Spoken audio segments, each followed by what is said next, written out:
विवेक बुद्धी किंवा सत्सत विवेक बुद्धी काय असते? मनाला वासना, इच्छा, भावना असतात. या इच्छांचं एक इच्छाविश्व असतं. प्रत्येक इच्छेची पूर्ती व्हावी असं माणसाला वाटत असतं. परंतु अनेक इच्छा ह्या वाईट असतात, काही चांगल्या असतात.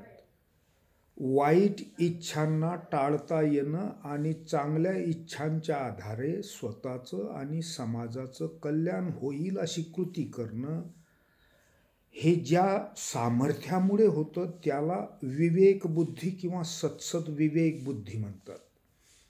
आपल्याकडून चांगल्या इच्छांच्या आधारे, चांगल्या संकल्पांच्या आधारे जर उत्तम कर्म घडत असेल तर ते सत्सद विवेक बुद्धीमुळे. वाईट कर्म घडत असेल तर त्यावेळेस विवेक नसतो, केवळ निर्णय हे भावनांच्या आधारे होतात. मनुष्य जेव्हा भावनिक असतो त्यावेळेस तो वस्तुनिष्ठ नसतो, म्हणजे तो खूपदा व्यक्तिनिष्ठ असतो. व्यक्तींवर प्रेम करून किंवा त्या परिस्थितीवर प्रेम करून किंवा भावनिक मनुष्य हा एखाद्याच्या सांगण्यावरून कृती करू शकतो आणि यामुळेच तो खूपदा वाईट मित्रांच्या संगतीत लागला तर भावनिक असल्यामुळे मित्र सांगतात तसा वागू लागतो, त्याच्यातून तो व्यसनी होऊ शकतो. म्हणजे एकदाची त्याला अशी सवय लागली की वाईट इच्छांच्या आधारे काम करायचं, म्हणजे मनाच्या इच्छापूर्तीसाठी काम करायचं. म्हणजे मन बुद्धीच्या ताब्यात न राहता बुद्धी मनाच्या ताब्यात असते, त्यावेळेस वासनात्मक बुद्धी काम करते. ही वासनात्मक बुद्धी मनुष्याच्या जीवनात धोकेदायक असते. म्हणून मनुष्य विवेकी असावा किंवा विवेकनिष्ठ असावा किंवा सत्सत विवेक बुद्धीने कर्म करणारा असावा. ज्यावेळेस मनुष्य विवेकी असतो असं म्हटलं जातं त्यावेळेस योग्य अयोग्य, चांगलं वाईट, सत्य असत्य, नित्य अनित्य, नैतिक अनैतिक याच्यातला तो योग्य प्रकारे निर्णय घेतो. तो सत्यवादी असतो. म्हणजे विवेकनिष्ठ हा गुण माणसाला सत्य आचरण करायला भाग पाडतो. असा मनुष्य न्याय्य असतो. हा साम्यबुद्धी असतो, म्हणजे समोरच्याचं कल्याण आणि माझं कल्याण हे सारख्याच पद्धतीने साधलं जावं असा हा समतावादी पण असतो. हा इतरांना स्वातंत्र्य देऊन आपलंही स्वातंत्र्य जपत असतो. हा बंधुभाव जोपासतो. याचा अर्थ हा भावनिकदृष्ट्या स्थिर असतो.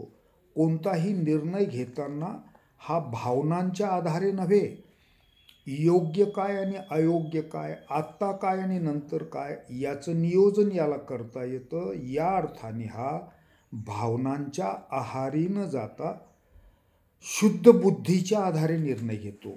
शुद्ध बुद्धी ही व्यवसायात्मक बुद्धी असं पण नाव याला आहे. सारासार विचार करून निर्णय घेणारी बुद्धी. म्हणजे मी माझ्या विकासासाठी आणि समाजाच्या कल्याणासाठी जे निर्णय घेईल ते सत्सद विवेक बुद्धीच्या आधारे होतात. सत्सद विवेक बुद्धी हे मनुष्याचं सामर्थ्य आहे. या सामर्थ्यामुळेच तो एक एक पायरी जीवनाची पादाक्रांत करत जातो, यशस्वी होत जातो, गुणवंत होत जातो, स्वतःतले विकार दूर करत जातो. त्यामुळे सत्सत विवेक बुद्धी हे सामर्थ्य आहे.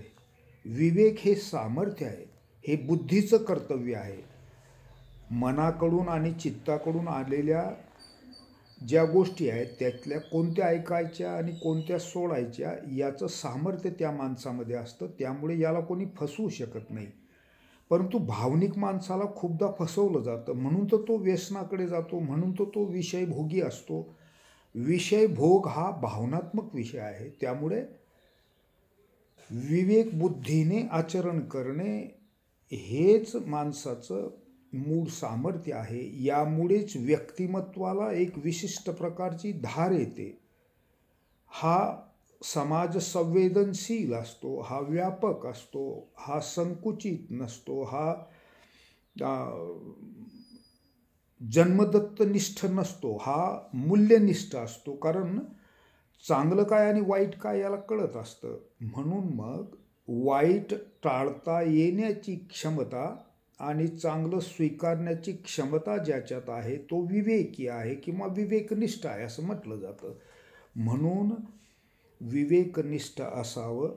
गुणवंत कीर्तिवंत होण्यासाठी सारी महापुरुष मंडळी, महामानव मंडळी ही विवेकी होती, विवेकनिष्ठ होती. म्हणून ती जीवनात खूप मोठं कर्तृत्व गाजवून गेले.